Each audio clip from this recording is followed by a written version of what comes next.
Muito bem, vamos aqui para o nosso terceiro momento, né, nesse culto de hoje pela manhã. E a gente começa com o texto bíblico. Estamos em João, capítulo 6, versículo 1 ao versículo 21, que é a primeira parte do capítulo 6. E o título, né, que é colocado, não é do texto original, mas que é colocado para esse texto é O Sinal para Mais de 5.000 Pessoas. Então, nós temos aqui o versículo que a gente vai estar os versículos, né? É o versículo 12 e o versículo 13. Ele diz assim: E quando estavam saciados, ou seja, depois que foi distribuído comida, né? Foi distribuído pão e peixe para tantas pessoas, e não era não era peixe cru, não, era peixe cozido, porque o menino levou para comer, provavelmente, ali, né, enquanto estivesse ali com Jesus, e ele foi multiplicou, então, esses peixes, né, junto com o pão. Então, quando estavam saciados, disse aos seus discípulos: recolhei os pedaços que sobejaram, para que nada se perca. Bom, o que é que vai fazer depois, ninguém sabe, né? Quer dizer, sabe que foi feito isso. Se não fizer alguma coisa, vai perder de qualquer forma, né? Porque se estraga dentro de pouco tempo. 1 dia, 2 dias, isso aí tudo se estraga. Então, provavelmente foi para pessoas, a ideia era juntar para que não se perdesse, foi de dar, de entregar para pessoas que precisavam.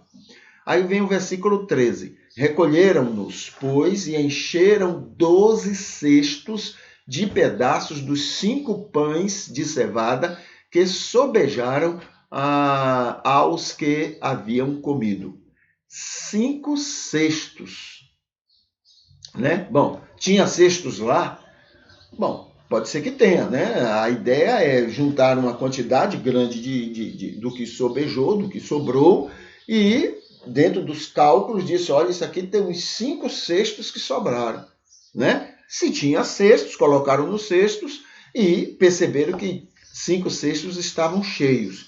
Mas se não tinha cesto, não havia necessidade, não havia problema, né? Identificaram que pelo que sobrou, aqui dá para 5, tem uns 5 cestos aqui, mais ou menos. O importante não é o número, não é a exatidão da coisa. O importante aqui é o sobrar. Se sobrasse 2, 3, 4, 5 pedaços para mais de 5.000 pessoas, a gente calculou ou 5.000 ou 35.000, por causa das mulheres e crianças, né? Então, se sobrou 3 pedacinhos, já é muita coisa, né? Mas não, 5 cestos é o que, pelo menos 5 cestos foi o que sobrou de tudo aquilo que Jesus fez. A preocupação de João aqui é de mostrar a perfeição do que Jesus estava fazendo, né? A completude, ele estava fazendo uma coisa muito bem feita, então algo muito poderoso, essa é a ideia. O Deus homem fez algo totalmente divino, então ele era o próprio Deus que estava operando milagres entre os homens naquela época, tá bom? Então, esse é o interesse de João ao escrever, ao dar essas informações sobre Jesus. Vamos aqui para a nossa declaração doutrinária, né? Nesse momento 3 do nosso culto, né? Nessa declaração doutrinária, nós estamos aqui, né? Conversando sobre Deus Pai. Então, a última que a gente conversou foi: Ele é Pai de nosso Senhor Jesus Cristo, a quem enviou a este mundo para salvar os pecadores e deles fazer filhos por adoção, né?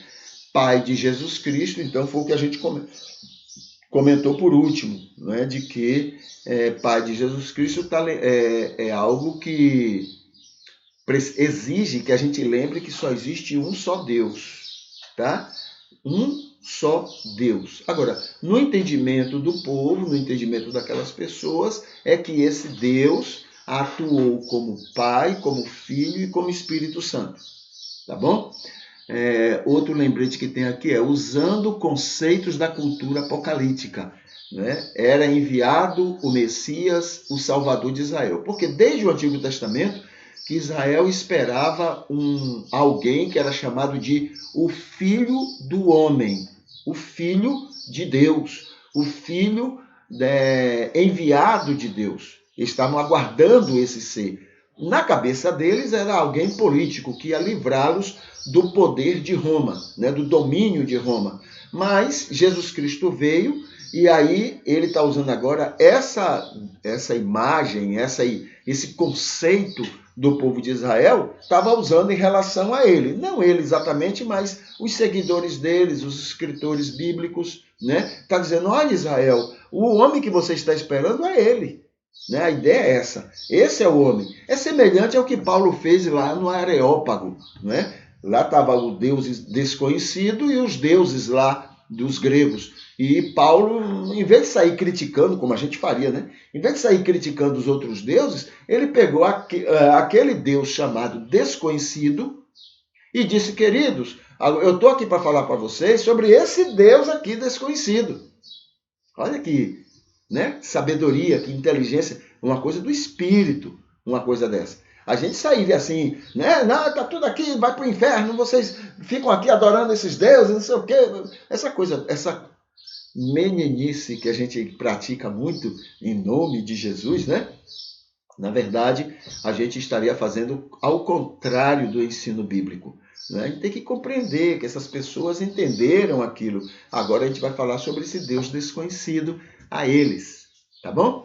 Então foi isso que Paulo fez e é exatamente isso que aconteceu aqui com Jesus, quando ele é chamado de o Filho do Homem, né? O Pai, no caso Deus único, não é apresentado como o Pai de Jesus Cristo, aproveitando essa concepção, né, de que Israel estava esperando esse escolhido de Deus para vir ao mundo e fazer a obra de salvação sobre o povo de Israel. Tá? Então isso aqui é a declaração doutrinária. O que mais aqui que tem para gente? Deixa eu ver, declaração doutrinária, falando sobre igreja. Deixa eu ver o que é que temos aqui para a gente conversar sobre igreja, tá? Nesse terceiro momento do nosso culto. Então tem aqui igreja, sim, aqui tem vários aspectos sobre igreja e aqui tem alguns itens que a gente pode já ir conversando. Hoje a gente está só ensaiando, vendo alguns aspectos, né? Depois é que a gente vai se aprofundar diretamente. Estamos apenas analisando o nosso tempo para tratar de tantos assuntos importantes, né? Agora já estamos no terceiro momento do nosso culto e isso a gente ainda está calculando todos esses tempos. Igreja, no sentido genérico religioso, tem várias acepções ou usos dependendo do contexto. Então existem muitas ideias do que seja igreja, né? Pelo menos dentro do contexto humano, o que é que as pessoas entendem. O primeiro contexto em primeiro lugar, o mais elementar se refere ao conjunto, reunião, congregação ou assembleia de cristãos. Tá? Então, a ideia geral é de que a reunião de cristãos. Então, esse passou a ser chamado de igreja. Essa é a ideia principal, é a ideia inicial. E claro que a gente vai depois chamar a atenção de que verdadeiramente igreja não é o conjunto de cristãos. A igreja é um conjunto de salvos, tá? Salvos. Cristão tem muita gente e salvos é um número menor entre os cristãos, tá bom? A gente pode ter salvos fora do cristianismo? Sim. Jesus disse aos apóstolos, olha, eu tenho outras ovelhas além de vocês, além desse rebanho, eu tenho. Então tem outros salvos, né, fora do cristianismo, tanto no passado quanto no presente. Agora, é importante lembrar que a verdadeira igreja de Cristo, ela é o corpo a noiva de Cristo, é o corpo de Cristo, ela é formada somente pelos salvos, tá bom? Pelos salvos. Cristãos ou não, mas salvos. Tá bom? Mas aí a gente vai no desenrolar, a gente vai conversando.